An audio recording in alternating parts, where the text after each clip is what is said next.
Tia, é verdade. E como você falou, a escola muitas vezes é o primeiro ambiente de exclusão para quem está dentro do espectro, né. O que ainda falta nas instituições, apesar de você ter falado que elas já estão, mais preparadas para Uhum. acolher essas pessoas, né, com o espectro autismo, o que ainda falta nessas instituições para garantir essa inclusão de verdade? Treinamento. Precisa de treinamento junto à equipe auxiliar, treinamento junto aos professores, né, formação, tem que fazer formação. Às vezes é um conhecimento raso que algumas têm, mas isso requer uma orientação da instituição e um acompanhamento assíduo junto à sua equipe pedagógica, porque às vezes tem escolas que são inclusivas, mas aquela criança ela está muito disfuncional. Da onde que vem esse ser disfuncional? Da família.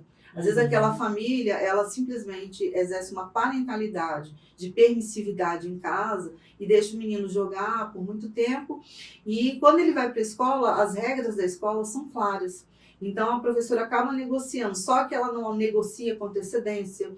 Muitas vezes teve um caso que eu tive, né, que a criança estava desenhando, ela estava se autorregulando naquele desenho, a professora estava ali com pressa para sair para o recreio com as outras demais crianças. Ela falou: vamos, fulaninhos, temos agora o recreio, mas ela não avisou com antecedência, ela simplesmente tirou o desenho da criança, Hum. a criança se desregulou, ficou agressiva, quebrou o computador, bateu na professora, e aí nessa hora a escola liga para a mãe, para o pai e fala: vem buscar seu filho.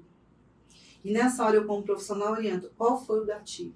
Sim. Ouça o seu filho, veja o que aconteceu, para você ter propriedade de combater o discurso da escola também. Porque, olha, se você está numa escola inclusiva, onde uma criança ela está ali desenhando, né, a visão sensível é: deixa ela terminar o desenho, combine um tempo, logo assim você pode usar o temporizador do celular e falando, quando tocar a musiquinha, acabou o tempo. Assim ela não se desorganizará. Ela vai se preparar para Ela se isso, né. prepara preventivamente. Sim. E Jaqueline, você acredita que a sociedade ela está evoluindo na forma como enxerga e acolhe o autismo hoje, ou ainda temos aí um caminho longo pela frente? A sociedade está evoluindo, mas precisa se antenar mais em informações, ter mais recursos, né? Eu não falo só nos recursos pagos, tá, gente, socialmente falando. Há uma precariedade de recursos públicos, né, nesse sentido. Recentemente, o Banis lançou aí um espaço de TEAs no Sudoeste, eu não conheço ainda, eu vou ter o interesse de conhecer, mas o público mais carente, né, de pessoas mais simples, eles têm essa dificuldade. Muitas vezes, na educação infantil, quem dá todo esse suporte é a escola. E as escolas públicas, elas estão muito bem preparadas em lidar com crianças neurotípicas. Até sala de recurso elas têm para, de Olha, fato, levar essa criança para se regular, fazer uma outra atividade, que muitas vezes as escolas particulares não têm essa sala de recurso. isso é ótimo. É.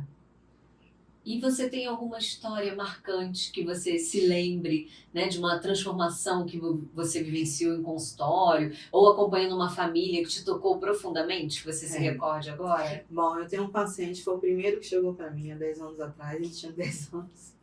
E a mãe era professora da educação aqui do GDF, né? E era muito recente, tudo ali recente de informações. Ele foi a maior experiência que eu tive com o abraço da família, né? Nós treinamos naquela época sua reabilitação psicopedagógica, psicológica, social, junto dentro de casa com a rotina, né? Tudo organizado num quadro, visualmente falando, para ele se tornar funcional.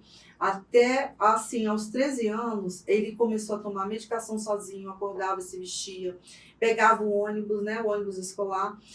Quando no caso ele teve alta, a mãe me mandou uma foto, né, do 9º ano, ele viajando com um grupo da Olha escola, que coisa né. boa. Essa foi a Aham. experiência mais incrível que eu tive de comprovação de ser funcional e autonomia. Essa escola, na época, lá em Sobradinho, ela me chamou para fazer uma palestra para os professores, né, como forma de parceria, gratidão, e para mim foi muito gratificante esse trabalho que eu Muito fiz. bacana. Ele tem qual nível do espectro? Do espectro, ele tem nível 2, TEA 2. E Uhum. mesmo assim ele foi readaptado, porque a família abraçou a questão. A Sim. família foi a base de rede de apoio nesse contexto de tratamento.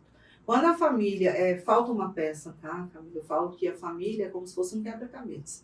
Faltou uma pecinha, não tem como ter uma estrutura de equilíbrio ali. Então, muitas vezes, o que acontece? Como o TEA ele é genético,